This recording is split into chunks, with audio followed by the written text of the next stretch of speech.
More progress on my Lamborghini Aventador replica Roadster on a Boxster S chassis.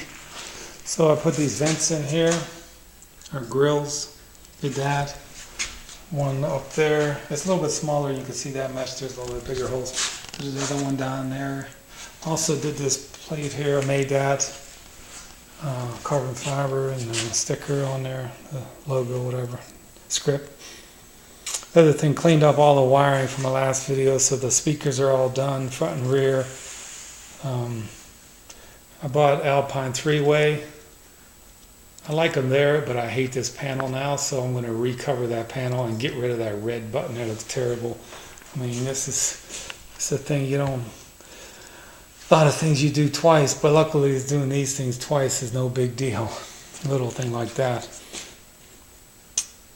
So the car is a built-in amp. The stereo sounds really good, surprisingly. And then there's the GPS antenna. It's all mounted. Cleaned up this a little bit here. Door panels, I still need to do them. Other thing is, I noticed on this car, the one of the boots is tore for the CV joint rear axle. So, as most of you already know, you got to take the whole axle off to do just the boot. So, I don't know how hard the car was driven before. You never know all this stuff. How much wear and tear is left on it. I mean, I can inspect it and everything, but I thought going with such bigger wheels, diameter, and also the width, I went and got two brand new axles for the rear, so I got to put those on, and it needs an alignment after I get that done because this geometry's all changed now that I lowered it. Got the two sway bars, got their links, rear suspension. Those look really long. That's what they're supposed to be. But yeah, once I put all that in there, it's going to throw the alignment off probably worse than it is. The car drives perfectly straight. It's hard to believe.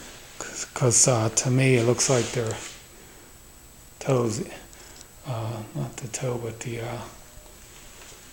top of the wheel's in a little bit more. But I mean, if you leave it like that for a long time, it would probably wear. So once I change the suspension components, I'll get a alignment. Hopefully it'll be the first and last alignment I had to get. What else? Door panels, yeah, I haven't worked on that. Kind of slowing down, just focusing on other things. So here's the door panel, looks really rough.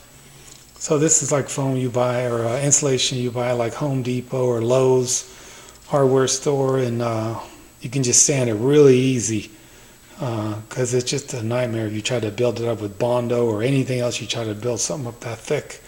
Even with fiberglass, it was going to weigh a lot more. This stuff's really light. I don't want this door panel to be heavy. The door is heavy enough with the glass in there because I still want it to be able to pop up when you open it easily. So yeah, I think that'll be an easy project, maybe a fun one compared to some of these other ones. It's my list of things to do. It seems like every time I cross a few off the list, I keep adding new ones. The other thing, I want to change the transmission fluid. So that's the tightening sequence of the transmission pan. And this uses Pedersen, I think you pronounce it, transmission fluid. It's like $18 a liter or a quart. So ridiculous.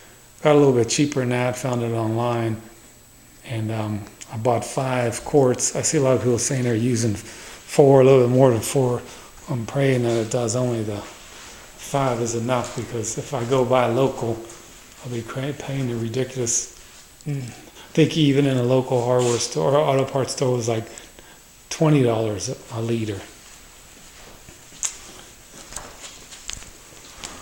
Finished up the mirrors, and this thing looks terrible on there. But it's just such a big blind spot. I think I'll change that to a smaller one. I don't like that on there, but it's just really hard. And I'm thinking about putting a round one on there. That'll be a little bit better. I really didn't want this one sticking out so far like that, but I think I got to get used to this thing. It's so wide when you drive it. I mean, that little thing looks bad, but I think it'll look a lot worse if I back into something or rub against something.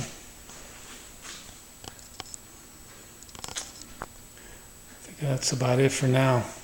Coming along.